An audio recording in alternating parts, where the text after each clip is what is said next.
TET paper 2 SST के लिए एक ऐसी वीडियो लेकर आया हूं। इस वीडियो के अंतर्गत आप सभी को हिस्ट्री, ज्योग्राफी, पॉलिटी और पेडागोजी के टॉप सेलेक्टेड इम्पोर्टेंट वही क्वेश्चन कराऊंगा जो परीक्षा के लिए इम्पोर्टेंट साबित होंगे।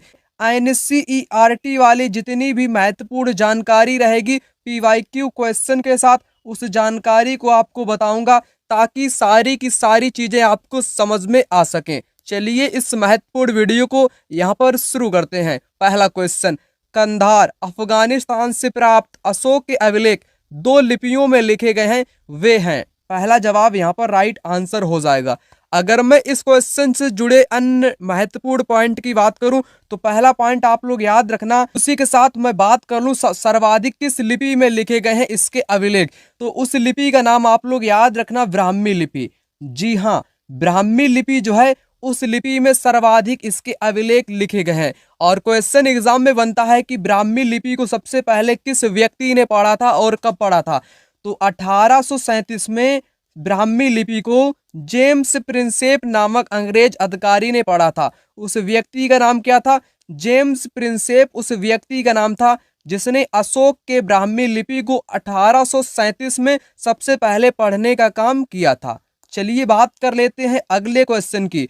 अगला यहाँ पर कहता है निम्नलिखित में से भारत के किस रेगुलेटिंग एक्ट के अंतर्गत एक नए सर्वोच्च न्यायालय की स्थापना की गई थी, तो 1773 के रेगुलेटिंग एक्ट के तहत भारत में सर्वोच्च न्यायालय की स्थापना की गई थी। राइट जवाब आपका हो जाएगा। उसके बाद अगला क्वेश्चन आपकी स्क्रीन पर आ चुका है। कथन ए तथा आर को पढ़ें और सही विकल्प चुनें। मुक्तियों द्वारा एकत्रित राजस्व की रकम का हिसाब लेने के लिए राज्य द्वारा लेखा अधिकारी नियुक्त किए गए थे। जो धन यानी कि जो रकम हुआ करता था, जो रुपया हुआ करता था, उसका हिसाब किताब जो लिखने वाला व्यक्ति था उसको लेखा अधिकारी बोलते थे। कब बोलते थे दोस्तों? आपको पता होना चाहिए, दिल्ली सल्तनत में, है ना। तो सही जवाब है पहला वाला। यह इसलिए किया जाता था ताकि मुक्ति राज्य द्वारा निर्धारित कर ही वसूले, तय संख्या के अनुसार सैनिक रखे, इसलिए लेखाधिकारी की नियुक्ति की जाती थी। पहला जवाब यहाँ पर सही हो जाएगा। अगला क्वेश्चन आपकी स्क्रीन पर यहाँ पर कहता है शत्रु राज्य द्वारा आक्रमण के मुख्य लक्ष्य मंदिर थे, क्यों थे? और मैं आपको बता दूं, यह जो क्वेश्चन आपको करा रहा हूं यह क्वेश्चन एग्जाम में बार बार आया करता है, वो भी कथन और कारण के रूप में, ठीक है ना। तो यहाँ पर आपसे पूछा है शत्रु का मतलब दुश्मन, जो दुश्मन हुआ करता था यानी कि दुश्मनों का जो राज्य हुआ करता थे, वे मुख्य लक्ष्य मंदिर को क्यों बनाते थे, वो मंदिर पर ही आक्रमण क्यों किया करते थे? इसलिए करते थे क्योंकि मंदिर शक्ति और संपत्ति को निरूपित करते हैं। जो लोग पहले से वीडियो देख रहे होंगे उनको पता होगा कि मैंने आपको सारी जानकारी बताई हुई है। मंदिर ये शक्ति और संपत्ति के निरूपत मतलब कि दर्शाते हैं, क्योंकि मंदिर में धन भी होता है, मंदिर में धन होता है, सोना होता है, कीमती वस्तुएं यानी कि चीजें होती हैं। इसलिए जैसे मैं गजनी की बात कर लूं, गजनी आया था भारत में 1025 में, है ना। तो उसने सोमनाथ मंदिर को लूट लिया, सभी को पता होगा सोमनाथ मंदिर को उसने लूट लिया। और यही गजनी जब अपने देश गजनी में गया, है ना, मोहम्मद गजनी जब गजनी गया, वहाँ की जो राजधानी थी उस राजधानी को बनाने में, इस मंदिर में उसने जो धन लूटा था उसी को अपनी राजधानी बनाने में प्रयोग में लाया था। तो आप लोग कह सकते हो कि राजा जो हुआ करते थे वे एक दूसरे के मंदिर को ही निशाना बनाते थे, क्योंकि मंदिर शक्ति और संपत्ति को निरूपित करते थे, राजा की सत्ता को दर्शाते थे। इससे रिलेटेड बहुत एग्जाम में क्वेश्चन आए हुए हैं और हर टाइप से अलग अलग आए हुए हैं। अब क्वेश्चन मैं आपको इससे जुड़े भी कराता हूँ। यहाँ पर आपको बताना चाहूंगा सबसे इंपॉर्टेंट पॉइंट जो आपको कोई भी नहीं बताएगा, क्योंकि इंपॉर्टेंट पॉइंट ऐसे बताता हूं जहां से क्वेश्चन एग्जाम में फंसता है। सबसे पहले मंदिर की बात कर लूं तो मंदिर के बारे में आपको बताऊं, शासकों ने मंदिर निर्माण करवाकर सत्ता और संसाधन का प्रदर्शन प्रयास किया दिखाने का। इसलिए जब एक दूसरे के राज्यों पर आक्रमण करते थे तो मंदिर को भी निशाना बनाते थे जो अधिक संपन्न होते थे। बस दोस्तों यही लाइन, एक लाइन, मात्र एक लाइन, ठीक। तो इसी लाइन से एग्जाम में बार बार क्वेश्चन आया हुआ है, वह लाइन मैंने आपको यहाँ पर क्लियर करा दी कि लोग जो थे मंदिर बनाते थे, उसमें धन संपत्ति लगाते थे, और जो शत्रु हुआ करता था, शत्रु राज्य, वो मंदिर पर ही आक्रमण किया करता था। क्यों किया करता था, उसका एक उदाहरण भी यहाँ पर दिया गया। अफगानिस्तान का गजनी, जिसने भारत पर 17 बार आक्रमण किया। 1025 में सोमनाथ मंदिर गुजरात को उसने लूटा। महमूद जो धन ले गया था, उसका प्रयोग गजनी में एक राजधानी का निर्माण कराने में उसने प्रयोग में लाया। तो यह भी आपको पता होना चाहिए। उसके बाद इसी के साथ एक बात और आप लोग याद रखना चोल मंदिर के बारे में, ठीक है। चोल मंदिर के बारे में सबसे महत्वपूर्ण बात है कि चोल मंदिर अपने आसपास बस्तियों के केंद्र बन गए, शिल्प उत्पादन के केंद्र थे। यहाँ से एग्जाम में क्वेश्चन आया हुआ है, शिल्प उत्पादन के केंद्र थे। अभी पेपर में आपको बताऊंगा शिल्प उत्पादन के केंद्र कौन थे, तो चोल मंदिर थे। यहाँ पर कांस्य प्रतिमाएं बनाई जाती थी। आर्थिक, सामाजिक, सांस्कृतिक जीवन के केंद्र भी थे। चोल मंदिर कांस्य प्रतिमाएं यहाँ पर बनाई जाती थी, देवी देवताओं की बनाई जाती थी, और कुछ प्रतिमाएं भक्तों के भी बनाई जाती थी। इतना महत्वपूर्ण था। और उनसे रिलेटेड चोल धार्मिक मंदिर आप लोग देख पा रहे होगे क्वेश्चन को। यहाँ पर देखो, चोल मंदिर के विषय में निम्नलिखित में से कौन सा कथन सही है। 2015 में आया हुआ क्वेश्चन, थर्ड वाला सही है। चोल मंदिर आर्थिक, सामाजिक, सांस्कृतिक जीवन के केंद्र थे। अभी आपको बताया। शासकों द्वारा मंदिर और मस्जिद का निर्माण किया गया। भगवान के साथ अपनी घनिष्ठता घोषित करने के लिए भी बनवाते थे, शक्ति और वैभव दिखाने के लिए भी, पुजारी वर्ग को संतुष्ट या उनका समर्थन पाने के लिए भी। तीनों यहाँ पर आपके सही हो जाएंगे। जितने भी लोग पहली बार इस वीडियो को देख रहे हो, मैं आपसे अंतिम रूप से एक बात यहाँ पर कहना चाहूँगा। पेपर के लिए आपके पास ज़्यादा तो टाइम है ही नहीं। आपके पास अगर मात्र 4 से 5 दिनों का टाइम हो तो आप लोग इन नोट्स को ले लो जो मैं आपको करा रहा हूँ।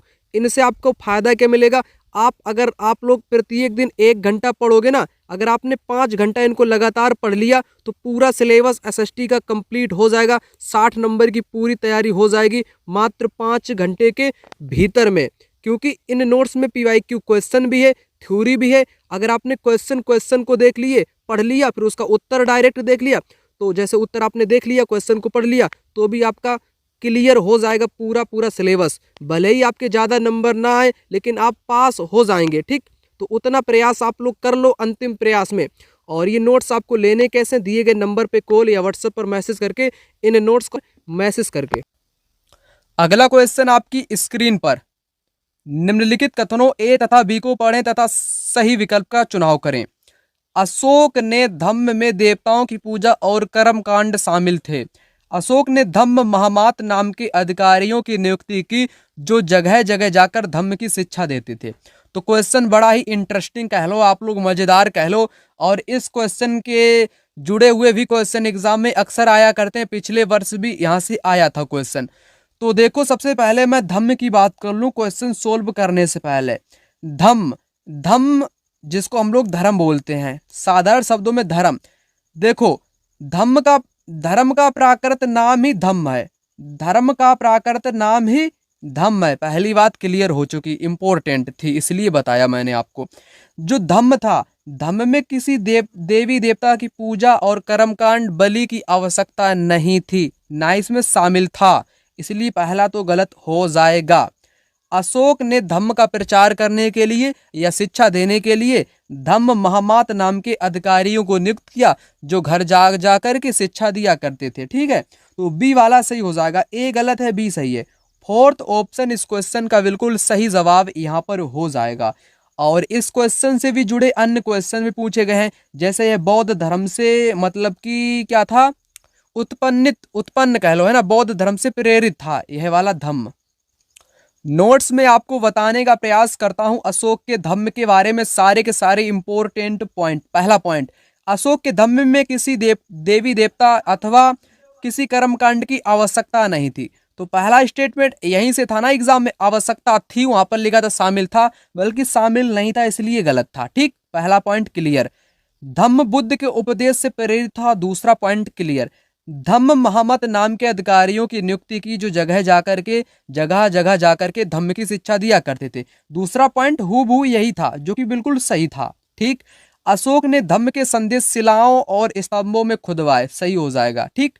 उसके बाद अशोक ने धम्म विचारों को प्रसारित करने के लिए सीरिया, मिस्र, ग्रीस में अपने दूत भेजे और अपने पुत्र महेंद्र और पुत्री संघमित्रा को श्रीलंका भेजा, ठीक। तो क्वेश्चन आपकी स्क्रीन पर अशोक के धम्म के बारे में। इसमें किसी देवी देवता की आवश्यकता नहीं थी, सही बात है। इसमें किसी बलि कर्मकांड की आवश्यकता नहीं थी, सही बात है। धम्म के विचार बुद्ध के उपदेश से प्रेरित थे, सही बात है। लोगों को धम्म की शिक्षा देने के लिए अशोक ने बौद्ध भिक्षुओं को नहीं, महामाथ, अभी बताया ना, महामथ नाम के अधिकारियों को नियुक्त किया। तो डी भैया गलत हो जाएगा यहाँ पर, और ए बी सी सही हो जाएगा। ए बी सी किसमें है, फोर्थ में दिया गया है, ए बी सी सही आंसर हो जाएगा। अगला यहाँ पर कुछ इस प्रकार से कहता है, निम्नलिखित में से चोल वंश के संबंध में, चोल वंश अभी आपको बताया था चोल मंदिर के बारे में, तो चोल मंदिर शिल्प उत्पादन के केंद्र थे, ये तो बात सही हो जाएगी। क्या यहाँ पर कांस्य प्रतिमाएं, कांस्य की जो प्रतिमाएं थी वह बनाई जाती थी यहाँ पर, प्रतिमाएं, ठीक। तो इतनी चीज मैंने यहाँ पर क्लियर कर दी, जो कि थर्ड जवाब यहाँ पर बिल्कुल सही हो जाएगा। उसके बाद अगला, ए और बी कथनों पर वुड के नीति पत्र के संदर्भ में विचार कीजिए और सही उत्तर का चयन कीजिए। वुड एक व्यक्ति का नाम है जो कि एक शिक्षा नीति लाया था भारत में 1854 के करीब में, ठीक। तो वुड का नीति पत्र यह तर्क देता था कि यूरोपीय शिक्षा से भारतीयों के नैतिक चरित्र का उत्थान होगा, यानी कि भारतीयों का जो चरित्र है वो थोड़ा बहुत सुधरेगा। तो वुड का नीति पत्र यही कहता है, तो यही बात सही हो जाएगी। पूरब का साहित्य त्रुटि रहित था, त्रुटि रहित का मतलब जैसे मैं कह दूं यहाँ पर, ये समझो आप सही कर दोगे, सही नहीं है, ये गलत है। क्या है, ये गलत है। पहला तो सही है, पहला सही है, बी गलत है, यानी कि थर्ड जवाब इस क्वेश्चन का यहाँ पर हो जाएगा।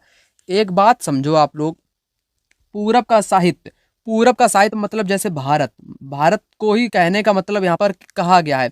भारत का साहित्य त्रुटि रहित है, त्रुटि रहित, रहित का मतलब उसमें कोई गलती ही नहीं है। रहित का मतलब है जैसे मैं कह दूं कि गिलास पानी रहित है, पानी रहित का मतलब क्या होता है, त्रुटि रहित। आप लोग समझ गए कि कोई गलती उसमें नहीं है, बल्कि इनका कहना गलती है, ठीक। तो इसलिए यह गलत है, इसलिए यह यहाँ पर गलत है, आप लोग समझ गए होंगे।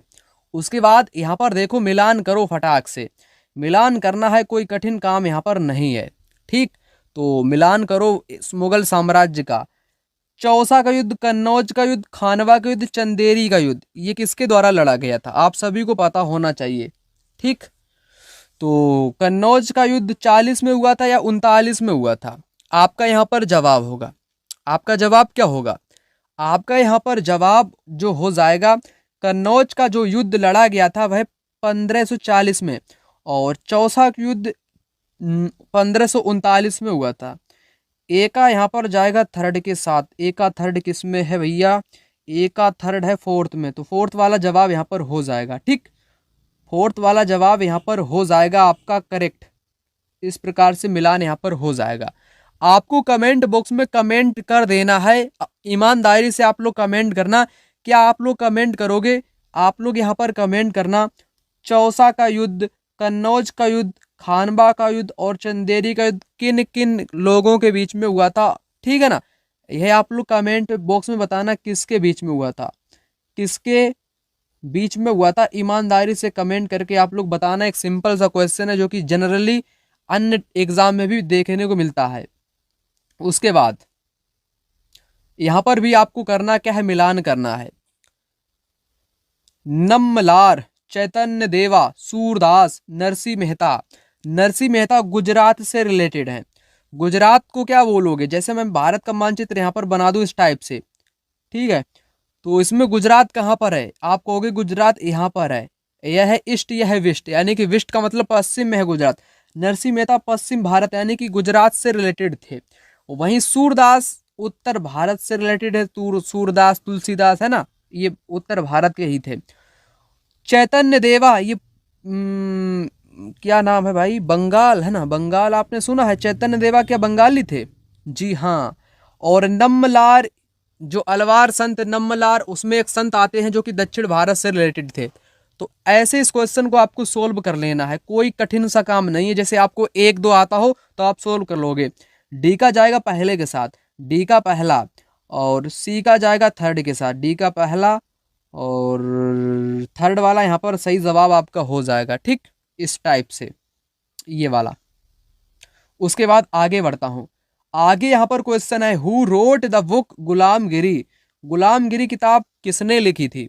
तो किसने लिखी थी आपको मैंने हर बार बताया है, ज्योतिराव फूले या ज्योतिबा फूले ने गुलामगिरी किताब लिखी थी। ठीक, सत्य शोधक समाज की स्थापना भी 1873 में ही इन्होंने ही की थी, ये भी आपको पता होना चाहिए। और गुलामगिरी किताब थी यह किन लोगों को समर्पित थी? जो अमेरिकी गृह युद्ध था, क्या था?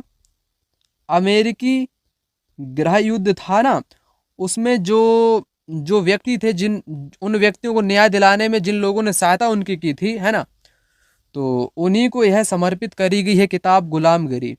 और दूसरी किताब का नाम याद रखना आप लोग, काश्तकार का चाबुक। काश्तकार का चाबुक यानी कि किसान का चाबुक, इन्होंने ही, ज्योतिराव फूले ने ही किताब लिखी है।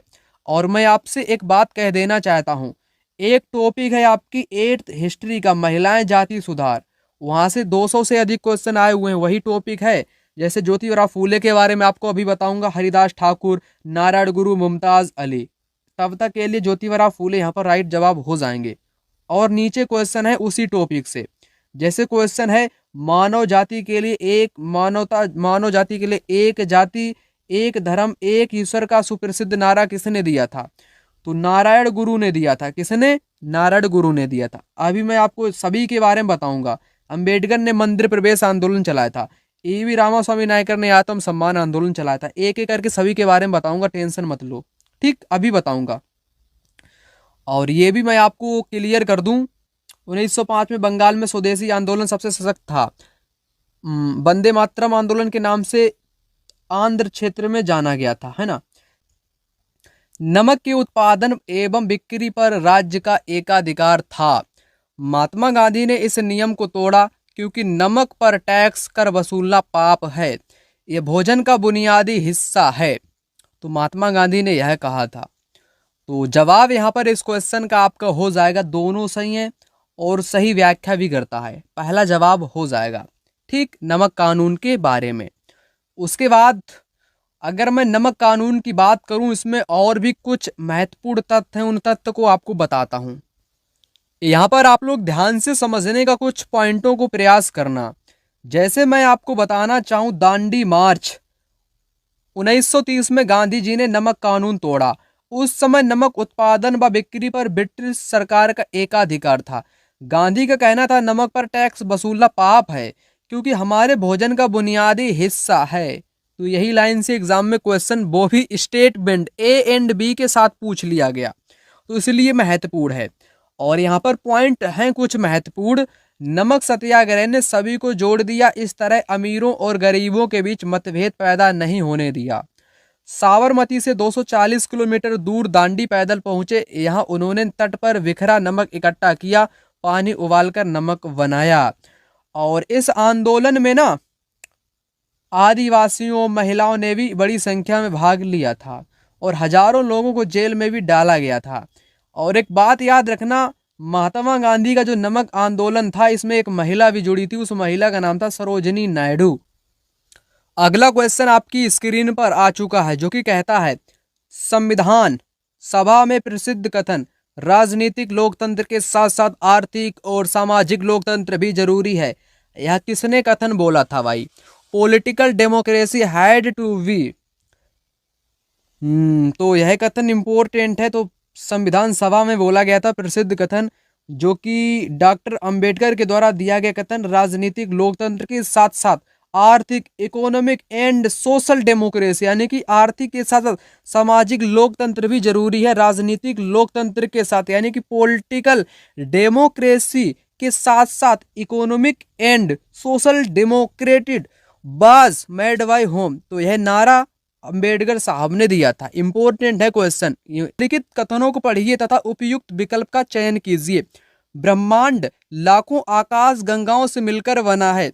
आकाश गंगा करोड़ों तारों, बादलों तथा गैसों की एक प्रणाली है। यहाँ पर जवाब आपको देना है, जो ब्रह्मांड है वह लाखों आकाश गंगाओं यानी कि मिलियंस ऑफ गैलेक्सीज से मिलकर के बना है, सही बात हो जाएगी। और जो आकाश गंगा है गैलेक्सी, आकाश गंगा गैलेक्सी में क्या क्या पाया जाता है? तो इसमें करोड़ों तारे होते हैं, बादल होते हैं, गैस होती है, उसकी एक प्रणाली है। तो दोनों यहाँ पर सही हो जाएंगे, ठीक है ना, पहला वाला सही हो जाएगा। यहाँ पर मैं आपको बताना चाहूँ आकाश गंगा के बारे में। एक ओर से दूसरी ओर तक आकाश में फैली चौड़ी सफेद पट्टी जो लाखों तारों का समूह आकाश गंगा यानी कि मिल्की वे कहलाता है। हमारा सौर मंडल आकाश गंगा का एक भाग है। जो हमारा सौर मंडल है, सोलर सिस्टम है, वो आकाश गंगा का ही भाग है। आकाश गंगा करोड़ों तारों, बादलों तथा गैसों की एक प्रणाली है, ठीक है। और लाखों आकाश गंगा मिलकर ब्रह्मांड को बनाती हैं। लाखों आकाश गंगाएं मिलकर ही ब्रह्मांड का निर्माण करती हैं। यहाँ पर आपको पता चल गया होगा, इसलिए दोनों सही हो जाएंगे। अब मैं आगे बढ़ लेता हूँ। आगे यहाँ पर क्वेश्चन है, अगर हम विषुवत रेखा से दूर जाते हैं, जैसे मैंने यहाँ पर बना ली ये वाली विषुवत रेखा, इससे आपको दूर जाना है। जैसे जैसे आप दूर जाओगे, जैसे मान लो आप पहले इसके रेखा के पास में थे, अब आप मान लो यहाँ पर आ गए या आप लोग यहाँ पर आ गए, तब क्या होगा? यहाँ पर आप मान लो खड़े हो, यहाँ पर आप खड़े हो, तब क्या होगा? यहाँ पर आपको वही तो बताना है, यहाँ पर क्या होगा? अक्षांश रेखाओं का आकार कम हो जाता है। अक्षांश, अक्षांश रेखाएं आप लोग जानते हो, अक्षांश, जैसे यही अक्षांश है, जैसे जैसे हम ऐसे जाएंगे तो इनको आकार कैसा हो जाएगा? घटता जाएगा। और मैं सबसे लास्ट में जब जाऊंगा यहाँ पर तो रेखा की लंबाई कम, उसके बाद ज्यादा, फिर उसके बाद ज्यादा, फिर उसके बाद ज्यादा, ज्यादा, कम, कम, कम, कम, समझ गए? बीच वाली की ज्यादा, मतलब कि आकार घटता जाएगा यानी कि कम होता जाएगा। घटता है ना कि बढ़ता है, समझ गए आप लोग? घटता है। अगर हम लोग विषुवत रेखा से दूर जाएंगे, अगर विषुवत रेखा के पास में रहेंगे तो बड़ी रहेगी। समझ गए? चित्र के माध्यम से अच्छे ढंग से, कोई दिक्कत की बात नहीं है। उसके बाद ये लो क्वेश्चन, इस क्वेश्चन को आपको करना क्या है? सोल्व करना है, कुछ भी क्वेश्चन में नहीं है। पृथ्वी को एक एक घंटे में 24 समय क्षेत्रों में बांटा गया। प्रत्येक क्षेत्र 15 डिग्री, 15 डिग्री का क्षेत्र घेरता है। एक बात और आपको बता दूं, 1 डिग्री में भाई लोग 4 मिनट होते हैं। 1 डिग्री में 4 मिनट होते हैं, तो 15 डिग्री में क्या होगा? 15 का गुणा 4 में करोगे कितना आएगा? 15 चौके 60 मिनट, यानी कि 1 घंटा। 1 घंटा आएगा। एक एक घंटा, तो घंटा ही तो पूछा गया, 1 घंटा निकल के आ गया, 15 डिग्री हो जाएगा। सिंपल सी बात। टाइम से रिलेटेड क्वेश्चन आपको करा दूंगा। उसके बाद नेक्स्ट क्वेश्चन आपकी स्क्रीन पर, यहाँ पर यह क्वेश्चन कुछ इस प्रकार से, निम्नलिखित में से कौन से कथन चंद्रमा के बारे में सही है? मून के बारे में सही आपको बताना है। चंद्रमा पर जीवन अनुकूल परिस्थितियां नहीं है। क्या जीवन के लिए अनुकूल परिस्थितियां हैं चंद्रमा पे? बिल्कुल भी नहीं है। बात तो भाई सही कही गई है। चंद्रमा की सतह पर पर्वत भी हैं, मैदान भी हैं, गड्ढे भी हैं, लेकिन नहीं हैं। नहीं के कारण गलत हो गया। परंतु आपको पता होगा चंद्रयान अपने भारत का ही पहुंच गया है ना? पिछली बार गया था ना, अभी आपको पिछले वर्ष में, तो उसमें आपने देखा होगा चित्र के माध्यम से पर्वत भी हैं, मैदान भी हैं और बड़े बड़े गड्ढे भी हैं। चंद्रमा की सतह पर पर्वत छाया बनाते, यानी कि जो माउंटेन होते वो छाया बनाते। बात तो सही है। नहीं वाला बी है, बी के कारण भाई गलत हो गया। ए एंड सी सही हो जाएगा, ए सी, यानी कि फोर्थ जवाब इस क्वेश्चन का बिल्कुल सही हो जाएगा। यहाँ पर क्वेश्चन कुछ इस प्रकार से यहाँ पर कहता है, क्वेश्चन कहता है दिए गए कथनों के आधार पर महासागर की पहचान करें। महासागर यानी कि ओशन की पहचान करनी है, समुद्र की पहचान करनी है। यह सबसे गहरा है, तो सबसे गहरा कौन सा है? अंतर्राष्ट्रीय तिथि रेखा यहीं से होकर के गुजरती है, ठीक। यह इतना बड़ा है कि सभी महाद्वीप इसके अंदर समा सकते हैं भैया। तो वह तो है प्रशांत महासागर। नहीं, हाँ प्रशांत फोर्थ में दिया गया, प्रशांत। देखो सबसे गहरा महासागर है और इसमें सबसे गहरा बिंदु मेरियाना गर्त, आपको मालूम होगा मेरियाना गर्त, ठीक। प्रशांत महासागर में ही है मेरियाना गर्त। अंतर्राष्ट्रीय तिथि रेखा यहीं से गुजरती है। बस कंप्लीट हो गया भाई, प्रशांत यहाँ पर हो जाएगा, कोई दिक्कत की बात यहाँ पर भी नहीं है। उसके बाद आगे आप लोग यहाँ पर देखो, यहाँ पर इस क्वेश्चन को आप लोग देखो, महाद्वीप की पहचान करनी है। जो ऊपर मैंने अभी क्वेश्चन कराया महासागर वाला, और ये है महाद्वीप वाला। महासागर और महाद्वीप एक ही चैप्टर से पूछे गए दो अलग अलग क्वेश्चन। चैप्टर भी आपको कराऊंगा, रिलेटेड क्वेश्चन भी अभी आपको कराऊंगा। तो महाद्वीप बताना है कि कौन सी महाद्वीप की विशेषता है। यहाँ विश्व की सबसे लंबी नदी नील, नील कहाँ पे बहती है। यह विश्व का सबसे बड़ा मरुस्थल, कौन सा मरुस्थल, उस मरुस्थल का नाम है सहारा मरुस्थल, सहारा। इसका कुछ भाग उत्तरी गोलार्ध में है और कुछ दक्षिणी गोलार्ध में है, तो उसको बोलते हैं अफ्रीका। अफ्रीका में ही नील नदी बहती है, सारा मरुस्थल अफ्रीका में ही है। और यह उत्तरी गोलार्ध में कुछ भाग है, परंतु ज़्यादा इसका दक्षिणी भाग में है। ठीक, समझ गए आप लोग अफ्रीका महाद्वीप के बारे में। दोनों क्वेश्चन एक ही चैप्टर से आए हुए हैं। ठीक, जैसे अगर मैं आपको यहाँ पर महाद्वीप की बात कर लूँ, आपको पता होना चाहिए महाद्वीप और महासागरों के बारे में, इसलिए मैं आपको बता रहा हूँ। सबसे पहले देखो महाद्वीप, पृथ्वी पर 7 प्रमुख महाद्वीप हैं। एशिया सबसे बड़ा है, उसके बाद अफ्रीका, उत्तर अमेरिका, दक्षिण अमेरिका, अंटार्कटिका, यूरोप और ऑस्ट्रेलिया कन्फर्म हो चुका है। उसके बाद एशिया सबसे बड़ा है भैया महाद्वीप। कर्क रेखा इसी से गुजरती है, यूराल पर्वत इसके पश्चिम में है, यूरोप से जो अलग करता है। ठीक, उसके बाद यूरोप से आर्कटिक वृत्त होकर के गुजरता है, 3 तरफ से जल से घिरा हुआ है, इतना पता होना चाहिए। उसके बाद अफ्रीका महाद्वीप, अफ्रीका महाद्वीप दूसरा सबसे बड़ा है। अफ्रीका का बहुत बड़ा भाग उत्तरी गोलार्ध में आता है, थोड़ा बहुत इसका दक्षिण में भी आता है। कर्क रेखा, विषुवत रेखा, मकर रेखा तीनों यहाँ से ही होकर के गुजरती हैं। और वही मैंने आपको बात बताई थी, सहारा रेगिस्तान विश्व का सबसे बड़ा रेगिस्तान यहीं पर पड़ता है। विशेषताओं में आपसे पूछा था, ये चारों तरफ से समुद्र व महासागर से घिरा हुआ है। और सबसे महत्वपूर्ण बात, विश्व की सबसे लंबी नदी नील यहीं से गुजरती है। तो तीनों चीजें मैंने आपको क्लियर करके बता दी। उसी प्रकार उत्तरी अमेरिका, दक्षिण अमेरिका, ऑस्ट्रेलिया, ये है महाद्वीप। ठीक, अंटार्कटिका महाद्वीप जहाँ पर हमेशा बर्फ ही जमी रहती है। तो ये सारे के सारे क्वेश्चन आपके एग्जाम में आया करते हैं, इसलिए आप लोग नोट्स अवश्य रूप से ले लेना। ठीक, तो उतना तो मैंने आपको बता दिया जितना महत्वपूर्ण था। महत्वपूर्ण तो पूरा का पूरा ही टॉपिक है, अगर मैं इसी टॉपिक को बताने लगूं तो अन्य क्वेश्चन आप यहाँ पर नहीं कर पाओगे, इसलिए मैं आपको शॉर्टकट के माध्यम से थोड़ी बहुत जानकारी यहाँ पर बीच बीच में आपको बता देता हूँ। अगला क्वेश्चन आपकी स्क्रीन पर, इस क्वेश्चन को मैं सबसे इम्पोर्टेंट कहूँगा। क्यों कहूँगा? क्योंकि एग्जाम में बार बार आता है। तो यहाँ पर एग्जाम में पूछा गया है समताप मंडल के बारे में। तो समताप मंडल जो कि वायुमंडल की एक महत्वपूर्ण परत है, यह हवाई जहाज उड़ाने के लिए सबसे अधिक आदर्श परिस्थितियां उपलब्ध करता है। सही हो जाएगा, क्योंकि यह बादलों व मौसम संबंधित घटनाओं से लगभग मुक्त होता है। तो पहला वाला इस क्वेश्चन का जवाब हो जाएगा। और हवाई जहाज उड़ाने वाली परत कौन सी मानी जाती है? समताप मंडल मानी जाती है। यहाँ से इस क्वेश्चन से रिलेटेड बहुत एग्जाम में क्वेश्चन आए हुए हैं। वायुमंडल की कितनी परतें होती हैं आपको पता है? सबसे ऊपर की परत को, सबसे ऊपर से नहीं, सबसे नीचे से, सबसे नीचे क्षोभ मंडल, जिसमें हम लोग रहते हैं, सांस लेते हैं, और इसी क्षोभ मंडल में आंधी तूफान वर्षा ओला सब कुछ होता है। समताप क्षोभ मंडल के बाद समताप मंडल का नाम आता है। समताप के बाद आता है मध्य मंडल, मध्य मंडल के बाद आता है बाह्य मंडल, बाह्य मंडल, बाह्य के बाद आता है सबसे लास्ट में बहिर्मंडल। ठीक, तो क्षोभ मंडल में आंधी तूफान घटनाएं होती हैं। मौसम से रिलेटेड औसत ऊंचाई 15 किलोमीटर कह सकते हो, 15 से 16 या 12 13 कह सकते हो। समताप मंडल 50 कह सकते हो। मध्य मंडल उल्कापिंड आने पर जल जाता है।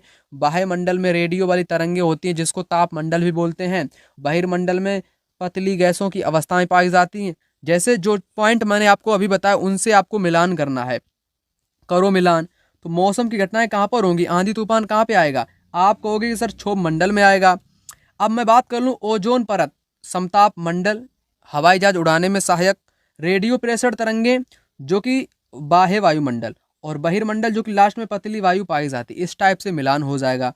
उसके बाद एक और क्वेश्चन, समताप मंडल की परिस्थितियां हवाई जहाज उड़ाने के लिए आदर्श होती हैं। क्यों होती हैं? थर्ड सही है। बादल व मौसम संबंधित घटनाओं से मुक्त होता है, उस टाइप से क्वेश्चन एग्जाम में आया।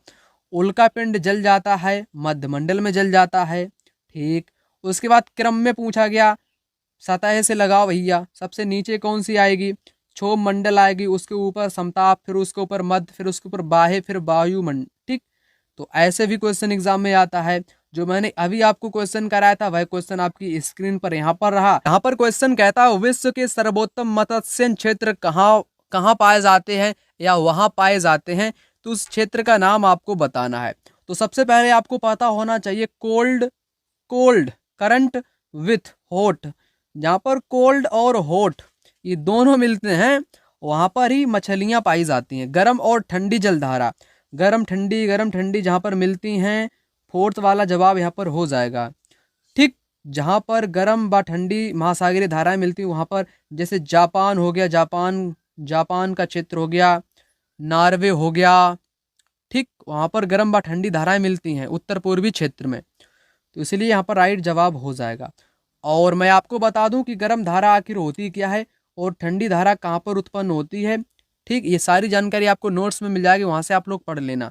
मैं वैसे बता देता हूँ, गर्म आपकी होती है उष्ण कटिबंधीय क्षेत्र के पास, और जो ठंडी होती है, ठंडी आपकी होती है ध्रुवों के पास। ठीक, और ये बहती कैसी है, गर्म वाली जो होती है ये उष्ण कटिबंध से ध्रुवों की ओर बहती है, और ध्रुव वाली ये उष्ण कटिबंध की ओर बहती है। इतना आपको पता होना चाहिए। ठीक, उसके बाद आगे यहाँ पर क्वेश्चन है कुछ इस प्रकार से, which of the following region is known as orchard of the world for their fruit cultivation.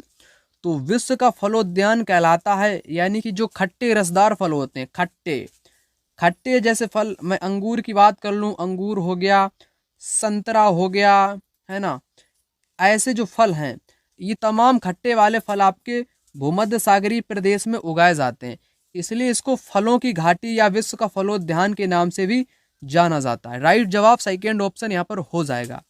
उसके बाद नेक्स्ट क्वेश्चन यहाँ पर है, विश्व का सबसे बड़ा नदी बेसिन, अमेजन नदी बेसिन के बारे में आपको पता होना चाहिए, क्योंकि अमेजन नदी बेसिन से रिलेटेड एग्जाम में बार बार क्वेश्चन आता है।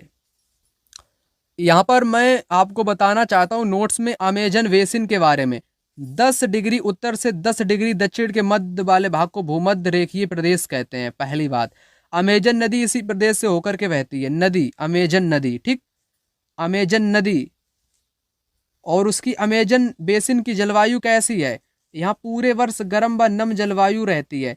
यहाँ का मौसम दिन व रात में लगभग समान रूप से गर्म व आर्द्र होता है, और यहाँ पर प्रत्येक दिन वर्षा होती रहती है। दिन का तापमान बहुत अधिक होता है और रात का तापमान 0 में चला जाता है, परंतु आर्द्रता वैसी की वैसी ही बनी रहती है। इतना महत्वपूर्ण जानकारी आपको बताया। ठीक, यही महत्वपूर्ण तो सारा टॉपिक ही है, और उससे रिलेटेड भी एग्जाम में क्वेश्चन आए हुए हैं। जैसे इस बार आया था अमेजन बेसिन के बारे में, यहाँ नम और गर्म जलवायु रहती है पूरे वर्ष। लोग कर्तन दहन खेती करते हैं, लोग मुख्यतः धान नहीं टेपियोक उगाते हैं, हेलीकॉप्टर का प्रयोग होता है स्थान तक पहुंचने के लिए। ठीक, विश्व का सबसे बड़ा नदी बेसिन अमेजन नदी बेसिन, अभी मैंने आपको बताया ना क्वेश्चन, तो यहीं पर आपको नोट्स में मिल जाएगा। ये भी देख लो आप लोग, यहाँ पर पूछा गया है, देख लो यहाँ पर भी पूछा गया है। पूछा तो बहुत गया है, कहाँ कहाँ तक आपको बताऊं, केवल मैं मोस्ट इंपोर्टेंट हाईलाइट पॉइंट आपको बता देता हूं, ताकि सारी चीजें आपको यहाँ पर समझ में आ सकें, इसलिए नोट्स आप लोग ले लेना। अगला क्वेश्चन आपकी स्क्रीन पर, ऐसी गतिविधि जिसमें प्राकृतिक वस्तुओं को अन्य रूप में या अधिक मूल्यवान उत्पाद में बदल दिया जाता है, वह क्षेत्र कहलाता है द्वितीयक। क्या कहलाता है? द्वितीयक, सेकेंडरी कहलाता है। इस क्वेश्चन को इंटरेस्टिंग तरीके से आपको समझाता हूँ। देखो, क्रियाएं आपकी होती तो वो हैं 5 तक, पंचम क्रियाएं तक होती हैं। वैसे एनसीईआरटी में पंचम तक बताई गई हैं, लेकिन मुख्य तौर पर मैं आपको यहाँ पर 3 ही बताऊंगा, क्योंकि 3 ही महत्वपूर्ण हैं। तो पहली जो होती है, जो फर्स्ट प्राइमरी होती है ना, प्राइमरी में हम लोग कृषि को भी सेलेक्ट कर लेते हैं। कृषि हो गया, खनन गतिविधियां हो गई है ना, कृषि, खनन, वनों की कटाई, मछली पालन, मत्स्य पालन, ये सारी चीजें प्राइमरी सेक्टर में आती हैं। और वहीं में सेकेंडरी क्षेत्र की बात करूं या द्वितीय क्रियाकलाप की बात करूं, तो इसमें जैसे मान लो खेती में गन्ना हुआ, क्या हुआ भाई? गन्ना आपका प्राइमरी हो जाएगा। अगर गन्ना से आप लोग चीनी बना देते हो और गुड़ बना देते हो, है ना, चीनी हो गया, गुड़ हो गया, तो यह आपका चीनी गुड़ क्या है? चीनी गुड़ है द्वितीयक। क्या है? द्वितीयक, क्योंकि प्राकृतिक वस्तु का आपने अधिक मूल्यवान बना दिया या टेक्नोलॉजी की सहायता से उसका रूप बदल दिया, यानी कि कन्वर्ट कर दिया, तो हो जाएगा। जैसे मैं कपास का उदाहरण ले लूं, कपास आपका पूछ ले किस सेक्टर में आता, तो प्राथमिक में आएगा, यानी कि प्राइमरी में आएगा। जब कपास से सूती वस्त्र बन जाए, कपड़ा बन जाए, पहनने वाला बन जाए, तो वो आपका द्वितीयक में आएगा। आप लोग समझ गए होंगे। ठीक, तो यही है खेल एसएसटी का। तृतीयक में सेवा क्षेत्र आता है। तृतीयक में क्या आता है? सेवा क्षेत्र, जिसको हम लोग बोलते हैं जैसे परिवहन हो गया, संचार माध्यम हो गया, ठीक, वही सब कुछ आता है इसमें। चलो आगे बढ़ता हूँ। आगे यहाँ पर क्वेश्चन है, मिलान करना है आपको, तो बड़ा ही इंटरेस्टिंग क्वेश्चन आप इसको कह सकते हो। तो इस टाइप का क्वेश्चन बार बार एग्जाम में आता है, जो कि एग्रीकल्चर वाले टॉपिक से आता है। पीसीकल्चर होता है मछली पालन से रिलेटेड, मछली पालन हो जाएगा। सेरीकल्चर होता है रेशम के कीटों के पालन से रिलेटेड, और बीटीकल्चर होता है अंगूर की खेती से। हार्टिकल्चर होता है फलों व फूलों की खेती से। इस टाइप से मिलान यहाँ पर हो जाएगा, और इससे रिलेटेड भी एग्जाम में क्वेश्चन आया ही करता है, आप लोग देख लेना। और यहाँ पर मैंने मिलान करके आपको बता दिया।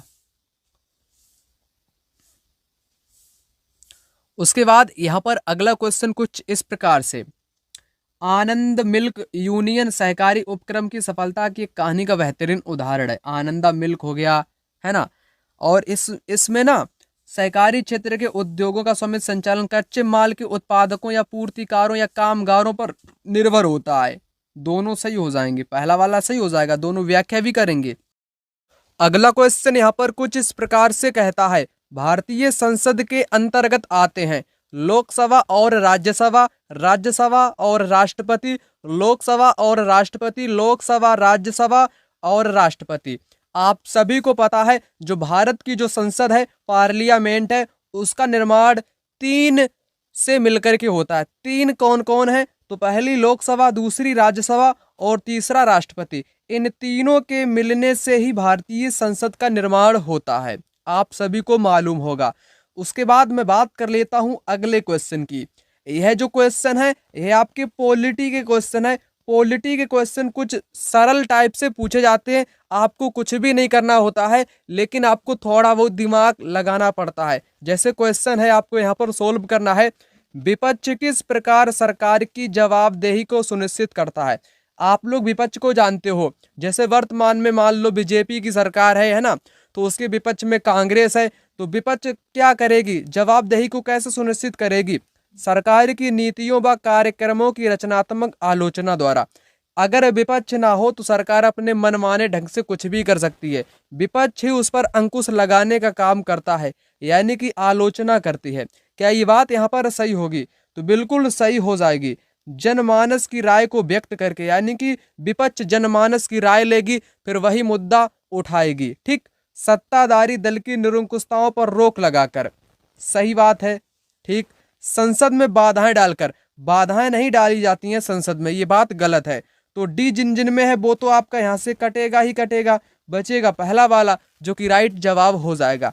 ऐसे वाले क्वेश्चन में आपको पता होना चाहिए, आपको या तो गलत कथन की पहचान कर लो या तो सही। जैसे गलत मैंने यहाँ पर डी को ढूंढ लिया, डी जिन जिन में था वो मैंने काट दिया, बचेगा पहला वाला जो कि राइट आंसर हो जाएगा।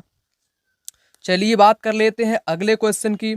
अगला क्वेश्चन आपकी स्क्रीन पर, यहाँ पर क्वेश्चन कहता है, भारतीय और विदेशी कंपनियों दोनों के द्वारा बड़े शहरों में कॉल सेंटर स्थापित करने के लिए भारत एक पसंदीदा गंतव्य बन गया है। इसके पीछे के संभावित कारण क्या हैं? तो भारत एक कॉल सेंटर के क्षेत्र में एक भारत का पसंदीदा क्षेत्र या गंतव्य बन गया है। इसके पीछे का कारण बताना है, कम श्रमिक लागत, अंग्रेजी बोलने वाली आबादी, सुविधाजनक समय क्षेत्र, विशेष आर्थिक क्षेत्र। यहाँ पर इस क्वेश्चन का जो जवाब आपका हो जाएगा, यानी कि कम पैसों में कॉल सेंटर में लोग जॉब करते हैं। इसका भी कारण आपकी NCERT किताब में बताया गया है। और अंग्रेजी बोलने वाले लोग भी अब उभर के सामने आने लगे हैं, तो उनको भी जॉब यहाँ पर मिलता है, ठीक। और सुविधाजनक उनको क्या मिलता है? क्षेत्र भी मिलता है, यानी कि जो टाइम जोन होता है ना। विशेष आर्थिक क्षेत्र नहीं मिलता है, कोई आर्थिक क्षेत्र। डी तो हटेगा ही हटेगा, बचेगा पहला वाला ABC। इस क्वेश्चन का जवाब यहाँ पर हो जाएगा, ठीक। तो चलिए आइए बात कर लेते हैं अगले क्वेश्चन की। अगला क्वेश्चन आपकी स्क्रीन पर कहता है, ग्रामीण क्षेत्र में खेती के अलावा होने वाली गतिविधियों के सही समूहीकरण की पहचान करो। जितने भी लोग गांव से देख रहे हो, यानी कि विलेज वाले लोग, इस वीडियो को फटाक से लाइक कर दो, और हर विलेज वाला इस क्वेश्चन को कर पाएगा, है ना। गांव से संबंधित सभी लोग जानते हैं क्या गांव में होता है, क्या खेती होती है, क्या नहीं होता है। तो यहाँ पर क्वेश्चन को समझना, खेती के अलावा खेती तो आपको बतानी ही नहीं है, खेती के अलावा जो गांव में होता है उसको बताना है। जैसे गांव में घड़े भी बनते हैं, टोकरी भी बनती है, ईंट भी बनती है। ठीक, टोकरी फसलों की कटाई किस में आ जाएगी, तो खेती में आ जाएगी। खेती वाला आपको बताना ही नहीं है, गलत हो जाएगा। साइकिल ठीक करना, निराई, निराई आपकी खेती में आ जाएगी, कट जाएगा, गलत हो जाएगा। धान की रुपाई भी खेती में आ जाएगी, कट जाएगा। आपको खेती के अलावा बताना है जो गांव में होता है। तो गांव में घड़े बनते हैं, टोकरी बनती है, ईंट बनती है भट्टों पे, है ना। तो पहला वाला जवाब यहाँ पर हो जाएगा। इसमें कोई भी खेती का जिक्र नहीं किया गया है, यानी कि खेती को छोड़ करके आपको बताना है। सिंपल सा क्वेश्चन, हर लोग कर लेंगे इस क्वेश्चन को। उसके बाद लोकतंत्रों की प्रमुख विशेषता की पहचान करो। लोकतंत्र, डेमोक्रेसी की, संघर्ष का शांतिपूर्ण समाधान, समानता, न्याय, आरक्षण। तो लोकतंत्र की प्रमुख विशेषता बताओ। सिंपल है क्वेश्चन। तो समानता है इसकी प्रमुख विशेषता, समानता। उसके बाद अगला देखो, निम्नलिखित में से कौन से जोड़े का सही रूप से मिलान हो रहा है। तो इस टाइप का क्वेश्चन हमेशा ही एग्जाम में आता है। आपको एक चैप्टर मिलेगा जो मैंने नोट्स में प्रोवाइड कराया है, रूढ़िबद्ध धारणाओं से रिलेटेड, और महिलाओं के कुछ अधिकार है, जैसे हिंदू उत्तराधिकार 2005 है, घरेलू हिंसा कानून है, उनसे भी एग्जाम में आता है क्वेश्चन। महिलाओं की संपत्ति पर अधिकार, हिंदू उत्तराधिकार अधिनियम 2005 सही है। लड़कियां शर्मीली होती हैं, लैंगिक रूढ़िवादिता है। जी हाँ, ये तो लैंगिक रूढ़िवादिता है क्या। सहभागी लोकतंत्र, पंचायती राज प्रणाली व्यवस्था। यहां पर इस क्वेश्चन का जवाब हो जाएगा तीनों, तीनों सही दिया गया है। ठीक, और मैं 2005 के कानून की अगर बात करूं तो इसमें अगर पत्नी है, यानी कि महिला है, अगर उसके पति की डेथ हो जाती है, मृत्यु हो जाती है, उसके बाद संपत्ति पर उस पत्नी का पुत्र होगा, या एक से अधिक पुत्र हो सकते हैं, एक से अधिक पुत्र या पुत्री हो सकती है, और वह पत्नी, इन तीनों का बराबर हिस्सा होगा। ठीक, यही कानून कहता है 2005 का। ठीक है ना। तो लड़कियां शर्मीली होती हैं, लड़कियां कोमल होती हैं, मुलायम होती हैं, खाना बनाने वाली होती हैं, पालन पोषण करने वाली होती हैं। ये सारी की सारी लैंगिक रूढ़िबद्ध धारणाएं होती हैं लड़कियों के प्रति, है ना। तो तीनों आपके यहाँ पर सही हो जाएंगे। उसके बाद अगला देखो, निम्नलिखित में से संविधान का वैध उद्देश्य, उद्देश्य बताओ। विषयों की सामाजिक संरचना को परिभाषित करना, शासन करने वाले अभिजात वर्ग के अधिकारों को सुरक्षित रखना, नागरिक के निजी जीवन को निर्देशित करना, अपने नागरिकों के अधिकारों का बचाव करना। क्या होगा इस क्वेश्चन का जवाब। आप कहोगे फोर्थ वाला जवाब हो जाएगा, अपने नागरिकों के अधिकारों का बचाव करना, है ना। ये संविधान का वैध उद्देश्य है दोस्तों। ठीक, उसके बाद भाषा, भाषा में दी गई है। और धर्म, धर्म भारत निरपेक्ष है, आपको मालूम है, अल्पसंख्यकों को। और संस्कृति में भी, क्षेत्र में कोई इनको क्या संवैधानिक सुरक्षा प्रदान नहीं की गई है। ए, बी एंड सी, यानी कि पहला वाला विकल्प इस क्वेश्चन का सही जवाब हो जाएगा। उसके बाद मैं बात कर लेता हूं अगले क्वेश्चन की। यहाँ पर देखो इस क्वेश्चन को, निम्नलिखित में से कौन सा भारतीय न्यायपालिका में अपील की व्यवस्था का सही आरोही क्रम है। इस टाइप का क्वेश्चन परीक्षा में हमेशा आता है, और जुड़े हुए क्वेश्चन भी आपको कराऊंगा। सबसे निचली अदालत, उसके ऊपर की अदालत, और सबसे लास्ट में सुप्रीम कोर्ट होता है। ठीक, तो वही बताना है आपको। सर्वोच्च न्यायालय, जिसको सर्वोच्च न्यायालय यहाँ पर दिया गया है, बाकी सारे आपके यहाँ पर गलत हो जाएंगे। आंख मूंद कर आप सेकेंड को यहाँ पर राइट कर सकते हो। सबसे, जैसे मैं यहाँ पर समझाना चाहूँ, ये है आपकी सत्र अदालत। कौन सी? सत्र अदालत है। और उसके बाद आती है उच्च, जिसको हाई कोर्ट बोलते हैं। और सबसे लास्ट में आती है सुप्रीम कोर्ट, जिसको बोलते हैं सर्वोच्च न्यायालय। क्या बोलते हैं? सर्वोच्च न्यायालय बोलते हैं। ठीक, जैसे सत्र न्यायालय में अगर कोई बंदा गया है, उसका जो है वो संतुष्ट नहीं है, तो वो उच्च न्यायालय में जा सकता है। उच्च न्यायालय में संतुष्ट नहीं तो वो सर्वोच्च न्यायालय में जा सकता है। सर्वोच्च न्यायालय का जो फैसला रहेगा वो उच्च न्यायालय और सत्र न्यायालय दोनों को मानने पड़ेंगे। इनसे बहुत सारे एग्जाम में क्वेश्चन आते हैं हमेशा ही। तो राइट जवाब मैंने आपको सेकेंड वाला यहाँ पर, सेकेंड वाला बता दिया। ठीक, सेकेंड वाला यहाँ पर हो जाएगा। ओके, और इससे जुड़े हुए क्वेश्चन आपको करा देता हूँ। यहाँ पर टॉपिक आपके सामने आ चुका है, जैसे टॉपिक है आपका न्यायपालिका, ठीक है। तो इस टॉपिक से बहुत क्वेश्चन एग्जामों में आए हुए हैं। उन क्वेश्चन को एक बार यहाँ पर आपको दिखाता हूँ। जैसे मैंने यहाँ पर देखो, जिला न्यायालय, जिसको हम लोग सत्र न्यायालय अभी मैंने आपको बताया, उसके बाद उच्च न्यायालय और लास्ट में सर्वोच्च न्यायालय आता है। ये होता है, इनका 3 स्तर होते हैं। अदालत के कितने स्तर होते हैं? भारत में 3 स्तर होते हैं। पहली बात क्लियर होनी चाहिए। यहाँ पर एक बात मैंने लिखी है, प्रत्येक राज्य का एक उच्च न्यायालय होता है, सबसे ऊपर सर्वोच्च न्यायालय होता है। यह देश की सबसे बड़ी अदालत है। देश के मुख्य न्यायाधीश सर्वोच्च न्यायालय के मुखिया होते हैं। सर्वोच्च न्यायालय के फैसले देश के बाकी सारी अदालतों को मानने होते हैं, ठीक। यही इंपॉर्टेंट लाइन है और इस लाइन से जाने कितने क्वेश्चन आ चुके हैं। और भारत में एकीकृत न्यायिक व्यवस्था यानी कि अदालतें एक दूसरे से जुड़ी हुई हैं, ये भी आपको पता होना चाहिए।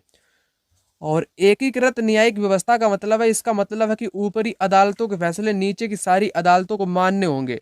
अगर किसी व्यक्ति को ऐसा लगता है कि निचली अदालत द्वारा किया गया फैसला सही नहीं है, तो वह ऊपर की अदालत में अपील कर सकता है, ठीक। तो वही मैंने आपको यहाँ पर समझाया। यहाँ पर बहुत सारी जानकारी नोट्स में आपको मिल जाएगी, क्या क्या होता है क्या नहीं होता है। DK वासु निर्देश, ठीक। अब देखो क्वेश्चन यहाँ पर न्यायपालिका से रिलेटेड जो मैं आपको कराना चाहता हूँ उन क्वेश्चन को। जैसे जस्ट मैंने अभी आपको पेपर वाला क्वेश्चन, यही क्वेश्चन कराया था ना, सेकंड वाला जवाब था। तो नोट्स में आपको सभी वर्षों के क्वेश्चन तो मिलेंगे ही मिलेंगे, ठीक। अभी मैंने आपको एकीकृत न्यायिक व्यवस्था के बारे में नोट्स में बताया, A and B, A and B, यानी कि ऊपरी न्यायालय के फैसले नीचे के सभी न्यायालय को मान्य होंगे, है ना। और निचली अदालत के फैसले से असंतुष्ट ऊपरी न्यायालय में अपील कर सकते हैं, ठीक है ना। यही तो बातें मैंने आपको बताई थी। अगला क्वेश्चन आपकी स्क्रीन पर, ओम प्रकाश वाल्मीकि की प्रसिद्ध आत्मकथा जूठन उजागर करती है। एक बहुत बढ़िया लेखक हुए ओम प्रकाश वाल्मीकि, जो कि एक NCERT पुस्तक के मुताबिक इनको दलित लेखक की श्रेणी में रखा गया है, ठीक। इनको दलित लेखक कह सकते हैं। मेरी नज़र में कोई भी दलित नहीं है, ना ही कोई उच्च है, ठीक, सब बराबर है। तो उनकी एक आत्मकथा है जूठन। जिन्होंने जूठन के बारे में बताया कि मैं जब विद्यालय जाया करता था, तो कुछ बातें मैं बता देता हूँ जैसा कि मैंने अध्ययन किया है। तो उन्होंने जातीय भेदभाव को तो सहा ही है। पहला वाला ही यहाँ पर सही जवाब हो जाएगा। इनकी पुस्तक बताती है, जब आप जूठन पढ़ोगे NCERT में थोड़ा कुछ बताया गया है।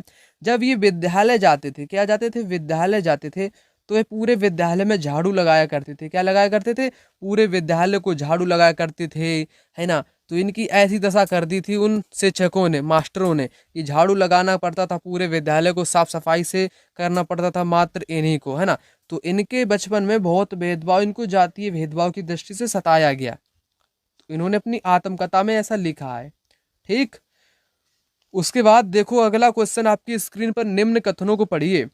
समय समय पर क्या था, समय समय पर भारतीय स्वतंत्रता सेनानियों ने निरंकुश ब्रिटिश कानूनों के विरुद्ध प्रदर्शन किया। बिल्कुल किया था, बिल्कुल किया था, सभी को मालूम है।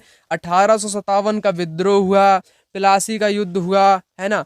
तो नेतृत्व करते रहे थे भारत के स्वतंत्रता सेनानी।